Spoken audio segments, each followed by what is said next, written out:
Hey, my name's Cade Freeman. I'm with Diesel Tech Magazine, and I'm just here with Jarid Vollmer, the four-time national champion NHRDA. And how many records are you holding now?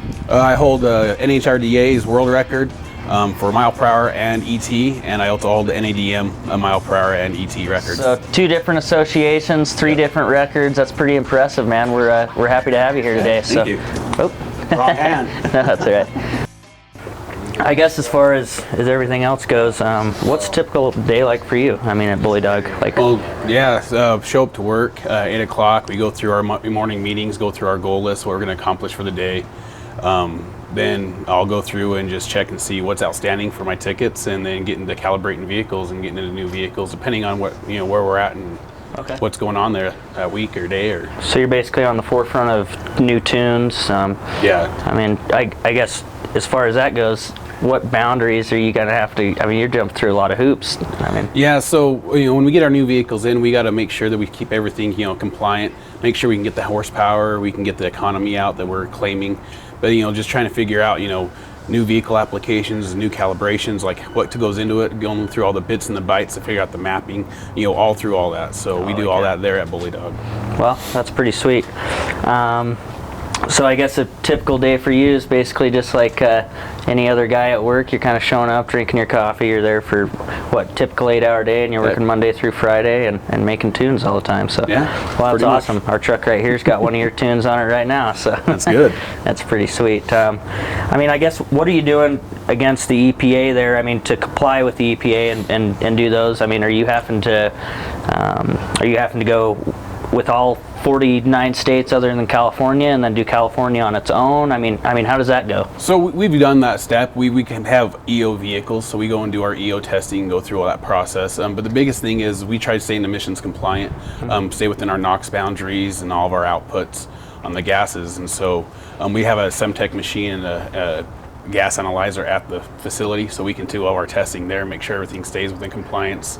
And just make sure the truck still stays drivable and fun for our consumers. Yeah. So are you able to spend any of that time on your own truck, or that's all after hours, before hours? Usually, so I purchased a 15 Cummins, so I can actually do development for the company, and it's my own truck, so I get to do best of both worlds. Well, that's pretty awesome, man. So. Well, that's cool. So what's your favorite part about working at Bully Dog? I mean, that might be close, but I mean, other than that. My favorite part's actually getting into the ECUs and figuring out all the bits and bytes that make up the mapping and their control strategies, and figuring out how does this work? We don't get any documentation from any of the OEMs, and so we have to figure it out by hand, like going through the code, figuring out what's the logic, what goes on, what does this do, and a lot of testing and figuring stuff out. That's interesting, because most guys, looking into the diesel industry, the first thing they think of is, rednecks blowing smoke and all this stuff. What they don't understand is you're on the backside of a computer looking at coding, just like someone who sets up our website. That's pretty intriguing to me as someone who, getting into the diesel industry within the last 5 years, I've been able to kind of look over a lot of those things and think, these guys are a lot more than just a dude who drives a diesel. Well, that's pretty cool. So, I mean, obviously this next race year is going to be a little bit different for you. What are you going to do to your truck this year, different from last year, that's going to kind of help you maybe up that record that you've been holding for a while? Yeah, so this year I'm going to kind of go through and improve on some of the parts that we put on there. I'm trying to lighten things up. I still have the factory brake booster in there and the hydro boost system. I want to kind of pull all that out, just go to a manual brake system, manual steering. Just lighten up a little bit and then just put weight where I want it. The biggest thing with that is, and then adding a little more power. Lenny from Dynamite Diesel sent me some new injectors, so I'm going to get those calibrated in and get those working really well. Fleece Performance is setting me up with some new CP3 pumps, another turbo on there. I'm going to go to an 80 mil this year, so I have a 75. So I'm going to change a little bit things up, but I'm not going to make it to the track as often as I normally did.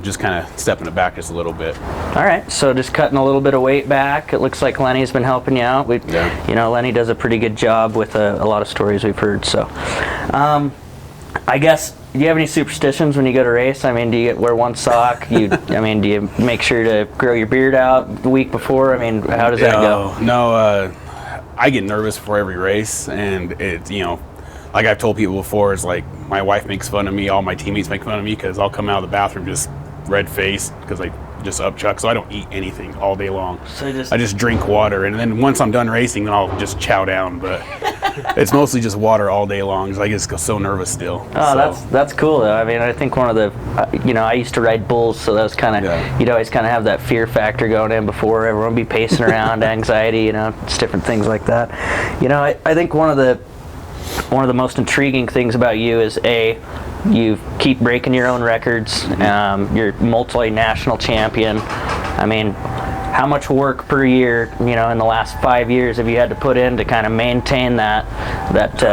level? I mean, that's obviously a lot of home time, a lot of work time. Yeah, home time, work time. I had a pretty good crew chief with me, Nick Adamson. He helped me out a lot of the time.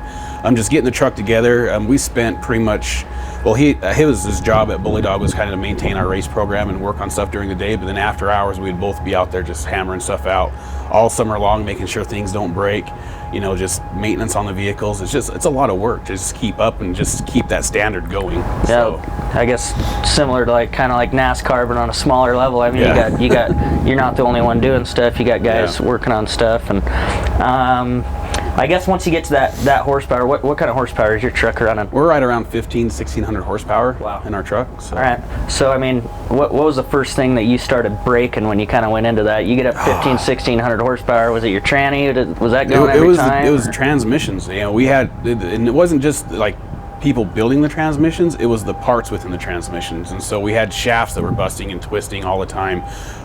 The clutches seemed to hold up, but just the physical parts just weren't big enough for us. And we broke U-joints every once in a while, but then that would cause transmission failure all the way up the shaft. So, typical the transmission's been my biggest nemesis. So, I mean, I guess that brings me to my next question. I mean, who's behind your transmission? I mean, are you sending your transmissions out and bringing them back, or are you building those yourself? So before, or last 3.5, 4 years, we used to carry 2 spare transmissions with us everywhere we went. So we were changing them in the pits between runs. So I felt something was funny, I just pull it out and put the new one in and run it. This last year, we went to a B&J Pro Mod transmission. Okay. And I haven't had one single transmission issue yet. So, it's been really good for us. We had Quick Drive Racing set up a quick drive converter set up for us. Neil Chance Racing did a converter. The whole setup's just phenomenal. And, I took that truck, the same power level, went from an 880 to an 851. Just switching that, I had so much slip in the transmission I didn't even know was there.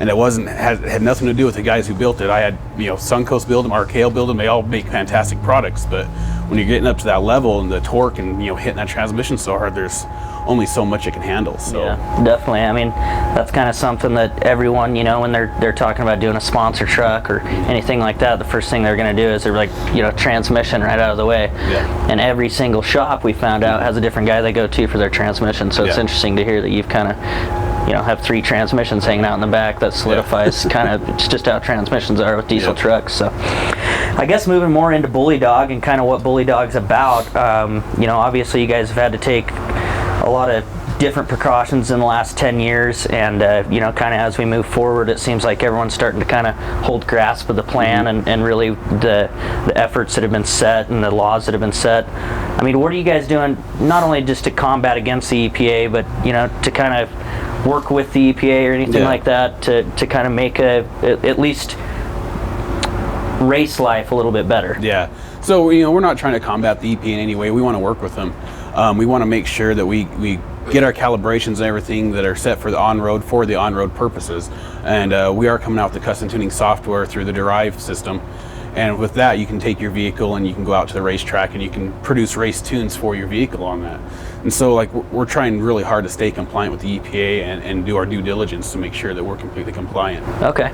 Well, it seems like you basically have no choice, right? I mean, these guys they're kind of hammering down on everybody, but I think it's an easy way to say, hey, these trucks can still be pretty powerful. Do you think that it's possible to reach 1,000 horsepower on an EPA compliant truck? With all the output and the gas emissions coming out, it's going to be really tough. To stay completely EPA compliant to, say, the carb standards or something like that, it's going to be super tough to kind of hit that 1,000 horsepower mark without having the added displacement or the turbos to make sure that, or even the after treatment systems. Okay. And so it's, I can't say it's never a possibility because there's always a possibility for something, but I'd say it's a tough task. If a truck was going to do it, which one's going to do it? Chevy, Ford, Dodge, so one of the new ones? You know, I'm always a Cummins fan. All right. I love Cummins, but you know, with the technology coming out by even GM and Ford, the V8 configurations, you know, they all work really well. The trucks all put out good power. They all put out good numbers. So, but I'm a diehard Cummins fan. Yeah, so. well, that's understandable. I mean, you've got the record with the Cummins. You know, that kind of leads us all into the next question. Is, you know, I guess we've already found out what your favorite EPA compliant truck is. Mm-hmm. You know, before DEF, what was your truck? I mean, Even before DEF Cummins. So my dad grew up as a well driller, and he ran all sorts of Chevy gas trucks. And then one day he decided to take a chance out on a '89 Dodge turbo diesel, and we've never gone back. Our whole family runs them in all their vehicles, pump trucks, you know, work trucks. We all run Cummins. oh, that's awesome. So that's why I've been a diehard Cummins fan since '89. So That's really cool. I think that a lot of people will agree with you. I mean, Cummins is a pretty popular model. I mean, obviously they were the first diesels that really came out. You know, like I said before, you know, I haven't been in the diesel industry as long as a lot of people, especially yourself, have been. But you've been one of the main people. We've, you know, the Rob Cottons, the Ryan Millikens, the Jarid Vollmers. You know, obviously you can go online right now and I can find, you know, 100 videos of you. I mean, how many of those, I guess, high horsepower videos, how many views are yours? I mean, you go back and watch that every now and again, you setting the record? Or? So we just got live stream on our Roku device at home. All right. And my son, he loves my racing. So I'll come home from work and he'll be sitting there watching live stream, watching my races. So it's awesome to see that, you know, and going back and just seeing, like, hey, we did that, you know, taking an 11-second truck and working our way into the 9s and then working our way to the low 9s and then into the 8s and then setting the records. It's amazing to watch it over and over again, you know, and I can't say I don't enjoy watching it. So.